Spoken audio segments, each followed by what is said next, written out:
Voting continues in the French presidential election, with latest figures showing turnout is at 65%. Ukraine says big battles lie ahead as Russia is preparing a new offensive in the eastern Donbas region.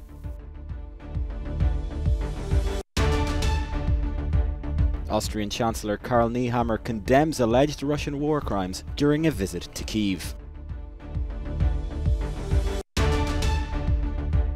Australia's Prime Minister Scott Morrison announces federal elections to take place on May 21st. Pope Francis speaks of the folly of war and calls for a truce in Ukraine as he leads Mass at the Vatican on Palm Sunday.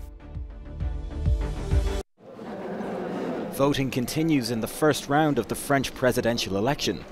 As of 5 o'clock, voter turnout has been calculated at 65%, a decrease of around 4.4% from 2017, with the polls closing at 8 o'clock. Those who have cast their ballots are stressing the importance of making one's vote count. It's all right, you can vote. Take an envelope and several ballot papers.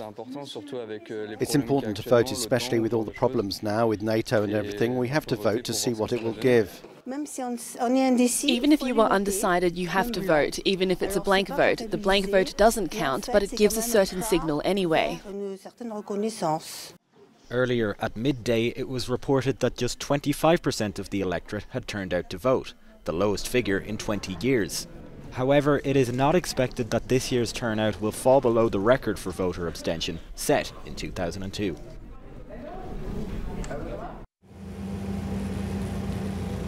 Newly released satellite imagery that appears to show a 13-kilometre-long Russian military convoy headed towards the Donbas region in the east. Ukraine's government says that Moscow is planning an offensive in the Russian-speaking industrial region, and that's where the next big battles will take place. Meanwhile, Russia's defense ministry has released video of what it said was its helicopters shooting at a Ukrainian military convoy. The enemy continues to conduct full-scale armed aggression against our state. It is trying to break through the defences of units of the armed forces of Ukraine in the area of the city of Izium and establish full control over the city of Mariupol. Also, the occupiers are making attempts to improve the tactical position of divisions in the Mykolaiv direction. In the city of Kramatorsk in the east, where a missile strike killed 52 people at a railway station on Friday, more civilians were being evacuated this weekend. People are even more in fear and despair. This is one of the problems. They do not dare to take the train anymore, so they are moving by car. They have difficulty to reach the hospital as well. And as I speak, the International Committee of the Red Cross, together with the German Red Cross, we are also trying to facilitate the evacuation of people wounded in the front line. Mariupol is the hardest hit city of the war. And this is what one of its maternity hospitals is reduced to, forced underground by the relentless Russian bombardment.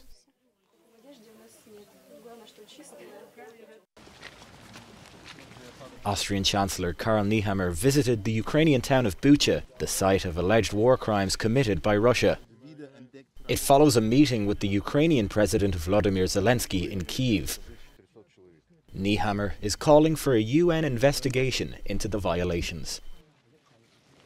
Bucha ist ein Ort von vielen, wo Verbrechen geschehen sind. It is necessary that the UN investigates these violations, that international justice begins its work. Dass die internationale Justiz It is well known that the wheels of international prosecution turn slowly, but they turn continuously and with persistence. And that is what is happening at the moment. Aber sie malen mit Beständigkeit und Nachhaltigkeit, und das ist das Gebot der Stunde. A neutral country, Austria has not sent weapons to Ukraine and has instead provided humanitarian aid as well as body armour and helmets for civilians. We are militarily neutral, but there are exceptions to neutrality. We are not neutral when it comes to naming crimes and discussing them. Nehammer also promised that the EU will continue to impose sanctions on Russia. However, Austria remains opposed to sanctions targeting Russian oil and gas. The Chancellor went on to say that the Austrian embassy staff who had been moved to western Ukraine would return to Kyiv. Tensions ran high when Ukrainian protesters crashed a pro-Russian rally in Cyprus this weekend. Police had to intervene when the protesters tried to remove Russian flags from vehicles. The pro-Russia convoy was heading to Limassol in the south, where organizers held a rally outside a sports stadium. In speeches, they decried the way Western media was covering the war. Bolsonaro never again. That's the rallying cry that united hundreds of protesters who marched through the streets of Sao Paulo on Saturday. Demonstrators from social movements and trade unions protested the government of Jair Bolsonaro, along with the rising cost of living and food insecurity. In a letter, organizers said nearly 60% of Brazil's population is going hungry. Australia's Prime Minister Scott Morrison has called for a federal election to take place on May 21st. Morrison's Conservative coalition government is seeking a fourth successive term in power. With his coalition behind in many opinion polls, Morrison is asking voters to focus on the current government's track record. Our government is not perfect. We've never claimed to be. But we are up front. And you may see some flaws.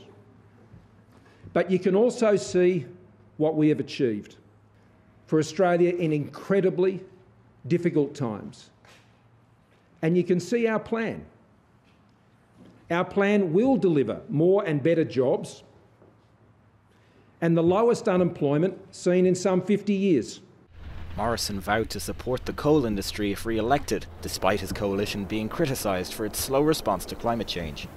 Morrison led his government to a surprise victory in the 2019 election, when many had expected a win for the Labour Party. During his term, Morrison guided Australia throughout the COVID-19 pandemic. Despite an initially slow rollout, the country now boasts one of the most vaccinated populations in the world. Many analysts are anticipating another tight result.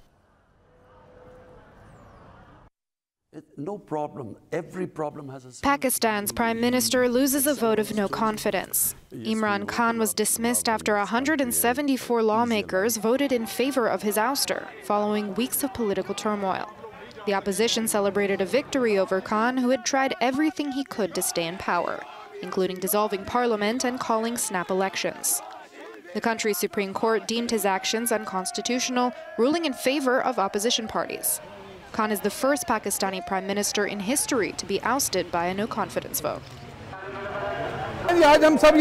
Today we gathered here to celebrate the victory of democracy. Imran Khan made false promises. They allured the public through false promises.